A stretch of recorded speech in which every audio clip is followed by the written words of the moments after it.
तो देखिए, नए साल का आगाज और इसरो ने एक और इतिहास रच दिया है। सब कुछ वहां पर जो उम्मीद की जा रही थी उसी के हिसाब से हो रहा है। ये कहा जा रहा है जो वहां पे अनाउंसमेंट भी हो रहा है। सौम्या दत्ता सर हमारे साथ लगातार बने हुए हैं। सर, ये आखिरी के जो कुछ मिनट होते हैं, जरा वो दर्शकों को आप समझा दीजिए, वो कितने अहम, कितने इंपॉर्टेंट होते हैं लॉन्चिंग के बाद से। अच्छा, उनसे संपर्क टूट चुका है। श्रीनिवास मेरे साथ ही लगातार बने हैं। श्रीनिवास, ये आप तो चूंकि कवर भी करते हैं, जब चंद्रयान 3 की लॉन्चिंग हुई थी आप वहीं पर कई दिन से डटे हुए थे, आपने देखा था पूरा प्रोसेस, बाहर से ही लोगों से बातचीत भी की थी और वैज्ञानिकों से बातचीत की थी। ये जो लॉन्चिंग के बाद का वक्त होता है श्रीनिवास, ये कितना क्रूशियल होता है सभी के लिए?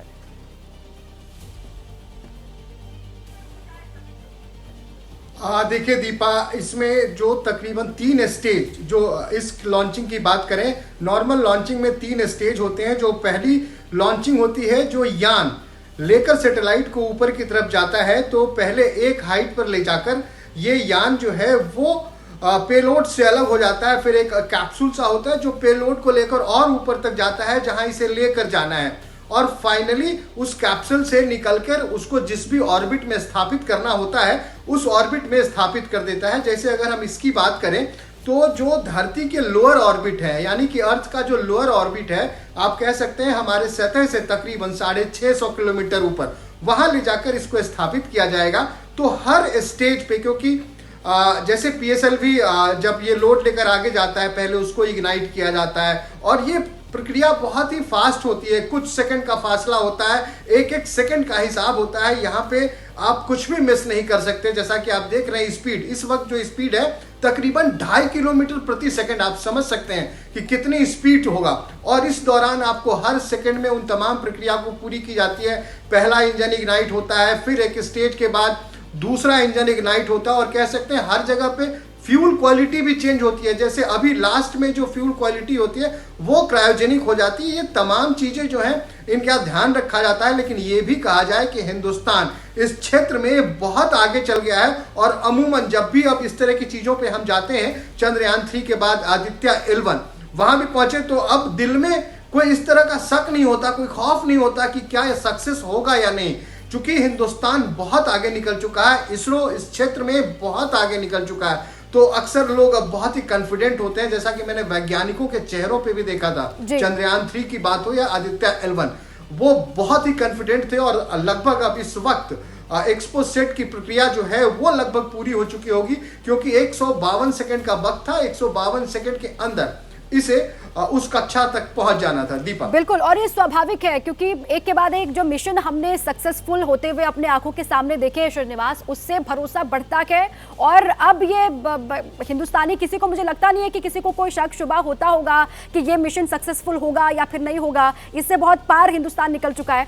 सौम्या दत्ता सर भी लगातार बने हैं। सर, ये जिस 3 फेजेस की बात अभी श्रीनिवास भी कर रहे थे, लॉन्चिंग के बाद के ये चरण सर कितने इंपॉर्टेंट होते हैं, कितने अहम होते हैं, और कब ये लगता है कि नहीं, अब जिसके लिए ये लॉन्च हुआ है अपना काम ये आगे करेगा, अब एकदम निश्चिंत रहे सारे वैज्ञानिक जो हैं?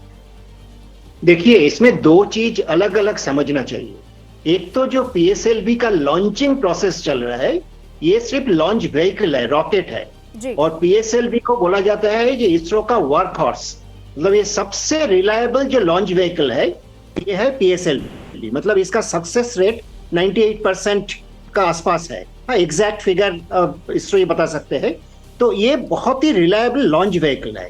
लेकिन मिशन सक्सेस का बात है, जो एक्सपोसैट है, जब इसको प्रॉपर ऑर्बिट, इसका जो डेजिग्नेटेड ऑर्बिट यहाँ जब प्लेस किया जाएगा और कुछ मिनट बाद, हाँ, उसके बाद उसको टेस्टिंग होगा, उसको सैटेलाइट को खोला जाएगा, उसको पैनल, सोलर पैनल से शुरू करके उसका जो ऑपरेशनल पेलोड, हाँ, जो पोलराइजेशन को स्टडी करेगा, एक्सरे को पोलराइजेशन को, तो ये सारे करेगा, वो है सेकेंड स्टेज, जो है मिशन, एक्चुअल मिशन।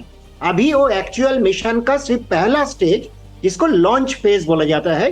तो सैटेलाइट अभी प्रोटेक्टेड कवरिंग के अंदर है, तो इसीलिए 2 चीज को अलग अलग देखना चाहिए। लेकिन एक बात तो सबको मानना ही पड़ेगा, और दुनिया भर में इसको, इसरो को माना जाता है, सिर्फ इनका सक्सेस रेट के लिए नहीं, पर जिस ढंग का फ्रूगल इंजीनियरिंग में हम कर पाते हैं, मतलब जितनी कम पैसे में जितनी कॉम्प्लिकेटेड मिशन इसरो कर पाते हैं, दुनिया में बाकी कोई स्पेस एजेंसी इतनी कम रिसोर्सेस में इतनी सक्सेसफुल कॉम्प्लिकेटेड टेक्नोलॉजिकल मिशन नहीं करते हैं। ऐसे नहीं है जो नासा व जक्सा व ईएसए यूरोपियन स्पेस एजेंसी इस ढंग का मिशन नहीं करते हैं व नहीं किया है। उन्होंने करते हैं, इससे भी कॉम्प्लिकेटेड मिशन करते हैं क्योंकि उनके पास रिसोर्सेस भी बहुत ज्यादा है और बहुत साल से कर रहे हैं। लेकिन इसरो का ये जो अचीवमेंट है ये पूरी दुनिया ने नोटिस किया है। और मैंने फिर से बोल रहा हूँ, ये इस मिशन का एक्सपोसैट, अभी तक एक्सपोसैट अपना खोला भी नहीं, काम शुरू नहीं किया। अभी पीएसएल भी काम कर रहा है। तो PSLV is the most reliable launch vehicle of ISRO. And PSLV दुनिया में जितनी लॉन्च व्हीकल है, मीडियम रेंज का, PSLV बड़ा नहीं है, मतलब हेवी लॉन्च व्हीकल नहीं है, तो उसमें सबसे रिलायबल लॉन्च व्हीकल में एक माना जाता है। जैसे अमेरिका में प्राइवेट एजेंसी का फैल्कॉन हेवी है, नासा का पहले डेल्टा रॉकेट है, इस ढंग का सबसे रशिया का जो संयुक्त इसका है, तो इस ढंग का सबसे रिलायबल लॉन्च व्हीकल माना जाता है। अभी वही काम कर रहा है, अभी सैटेलाइट कवरिंग में है, प्रोटेक्टेड है। ठीक है, कम संसाधनों में या सीमित संसाधनों में जिस तरीके से इसरो ने कीर्तिमान रचे हैं सर, जिसका जिक्र भी आप कर रहे हैं, उसका लोहा तो पूरी दुनिया मान रही है। अच्छा, जिस पूरे प्रक्रिया की बात आप कर रहे हैं सर, अपने काम को शुरू करने में इस सैटेलाइट को कितना वक्त लगेगा? ये पूरी जो प्रक्रिया वो कितनी लंबी होती है? देखिए, ये पूरी प्रक्रिया, पहले तो अभी सैटेलाइट को जितना ऑर्बिट में अपना 600 किलोमीटर प्लस माइनस कुछ भी वहां प्लेस किया जाएगा। हाँ, फिर उसको सारे सिस्टम टेस्ट होगा, क्योंकि सैटेलाइट जब काम करना शुरू करेगा उसके पहले उसका जो सपोर्ट सिस्टम, ये उसको पावर सप्लाई, उसको एटीट्यूड कंट्रोल सिस्टम जो बहुत इंपॉर्टेंट होता है, ये उसको सही दिशा में जो एक्सरे पोलराइजेशन को स्टडी करेगा, तो जो जो टारगेट उसको ऑब्जेक्ट होगा, जो उस पर ब्लैक होल होगा, न्यूट्रॉन्स होगा, उसके तरफ एकदम परफेक्टली टारगेटिंग करना पड़ेगा। उसमें डायरेक्शनल एटीट्यूड जो कंट्रोल है ये सब टेस्ट किया जाएगा। तो पूरी सिस्टम लागू होने में कुछ दिन लगते हैं। अच्छा, ठीक है, पूरी जो प्रक्रिया है उसको शुरू होने में या फिर उसको लागू होने में कुछ दिन का वक्त लगता है, आप ये बता रहे हैं सर। मिशन का जो पूरा ऑब्जेक्टिव है जब चालू होगा उसमें दिन लगता है, लेकिन सैटेलाइट प्लेसमेंट कुछ मिनटों में हो जाएगा। अच्छा, सैटेलाइट जो प्लेसमेंट है वो कुछ मिनटों में हो जाएगा, लेकिन पूरी प्रक्रिया को लागू होने में कुछ दिन का वक्त लगता है, ये आप जानकारी दे रहे हैं। सब जरा जो हमारे दर्शक आपको सुन रहे हैं, एक वैज्ञानिक के तौर पे जरा सर ये बता दें कि जो ब्लैक होल के जो राज खोलेंगे या फिर राज दुनिया के सामने इसको लेकर के आएगा अपनी इस सैटेलाइट के माध्यम से, तो सर उसका क्या इम्पैक्ट होगा, उसका क्या असर होगा, कैसे उससे मदद मिलेगी सर? देखिए, इसमें एक चीज हमें समझना बहुत जरूरी है जी। ये एक ब्लैक होल का बहुत सारे पहलू है। जैसे 2 साल पहले, 3 साल पहले आपने देखे होंगे, जो पहले बार नासा का साइंटिस्ट ने, नासा का स्पेस मिशन ने ब्लैक होल का फोटोग्राफ लेने में, एक्चुअल फोटोग्राफ लेने में सक्सेसफुल हुआ। उसके पहले कभी नहीं लिया गया। अभी ब्लैक होल का जो इवेंट हॉराइजन, जिसके अंदर जाने से समय खत्म हो जाते हैं, जिसके हमारे सारे विज्ञान का जो लॉज है, साइंस का, फिजिक्स का जो लॉज है, वो लॉज लागू होता है कि नहीं होता है हम जानते नहीं है। तो अलग अलग पहलू, अलग अलग मिशन स्टडी करते हैं। ये जो मिशन है ये सिर्फ 2 पहलू स्टडी कर रहा है। ये एक्सरे का पोलराइजेशन, एंगल, डिग्रीज, ये सब का स्टडी कर रहा है। ये पूरी जो नॉलेज सिस्टम है ब्लैक होल का बारे में, उसका एक पहलू जोड़ेगा, और कोई देश का जो और कोई पहलू का स्टडी करेगा। किसी ने विजिबल स्पेक्ट्रम में पोलराइजेशन स्टडी ऑलरेडी हो चुका है, मानिए किसी ने इसके बाद गामा रे पोलराइजेशन का स्टडी करे, तो इस ढंग का हम पूरा ब्लैक होल का पोल खोल कर देंगे, पूरा उनको जानकारी, ऐसे गलतफहमी है। ब्लैक होल का बहुत सारे विज्ञान है, उसमें बहुत सारे हम जान चुके हैं पिछले 20 सालों में, और बहुत सारे जानना बाकी है। तो इसरो का ये मिशन उसमें एक पहलू का ओवर स्टडी करके उसमें ज्ञान का जो भंडार है उसमें एक एडिशनल एलिमेंट जोड़ेगा। हाँ, इसका मतलब नहीं है ब्लैक होल को स्टडी नहीं किया, ब्लैक होल हम पहले स्टडी कर रहे हैं। ठीक है, श्रीनिवास, एक आखिरी कमेंट आपसे भी देखिए, जो कीर्तिमान रचे हैं इसरो ने, अगर ये उम्मीद के मुताबिक सब कुछ सही जाता है, जैसे कि होता हुआ दिखाई भी दे रहा है, जैसे कि सर भी बता रहे हैं, अगर ये सब कुछ वैसा होता है उम्मीद के मुताबिक, तो ये तो इसरो के कीर्तिमान में एक और अध्याय जुड़ जाएगा इसी के साथ ही।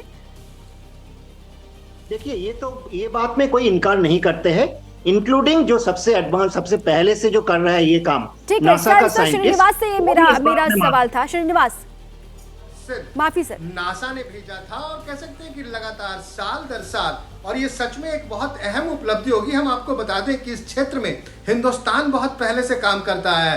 हिंदुस्तानी मूल के जो वैज्ञानिक थे चंद्रशेखर, उन्होंने इस चीज पे काम किया था, लाइफ साइकिल ऑफ स्टार्स, और इसलिए उन्हें नोबेल पुरस्कार भी मिला था।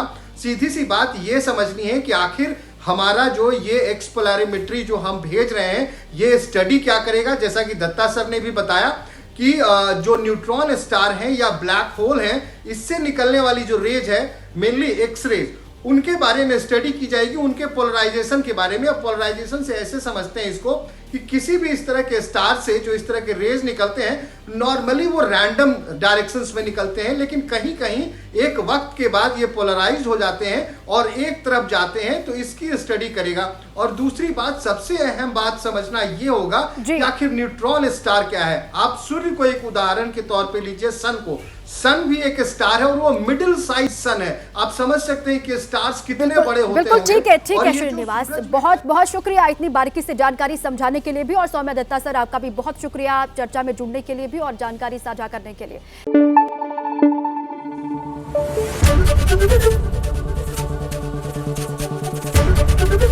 एबीपी न्यूज आपको रखे आगे।